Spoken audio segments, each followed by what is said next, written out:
nitwa Uwimana Saleh. Nyine ku giti cyanjye nk'uko mwarimu bimbajije, siporo ndazikunda cyane kuko ako siporo nkunda kubaha cyane n'izigare. tuvuye Kayonza kugera duca Rwamagana ahantu mu by'Imana, turaza tugera hano Busayini kuko hari shop y'amagare nyine twe tuje gukoresha igare ryagize ikibazo turi muri siporo.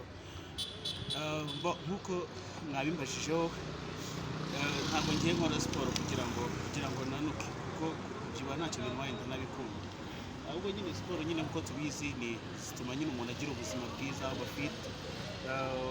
Ntabwo tugira ikibazo cyo kumva ko nyine ngo ibintu by'ubunebwe and whatever.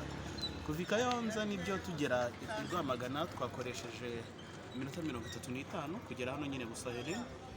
Kugera mu by'Imana aho twahageze twakoresheje iminota 31, kuva tugera hano twakoresheje iminota 4 yonyine. Turaka equipe nyine gatoya kabitangiye, tubaze hafi ukwezi n'iminsi.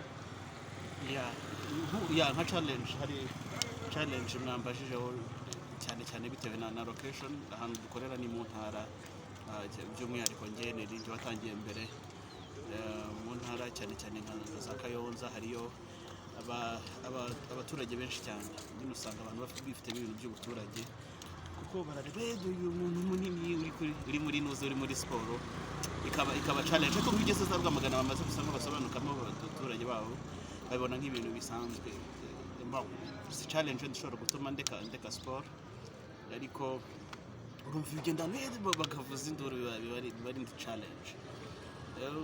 Siporo ntabwo ari zo gusa, hari igihe njya muri gym wenda ndamutse nyivuze nabasa nkwamamaza, ariko ntabwo byo mbikora cyane ko ibintu byo guterura n'ibiki byo gukora ngo bavuga ngo ukubaka umubiri, kuzana muscles and whatever, ntabwo mbifana. Ntabwo mbifana cyane, ahubwo nyine iyi siporo ikoresha umubiri wose no koga, ibyo numva cyane biba bifite value. Murakoze cyane.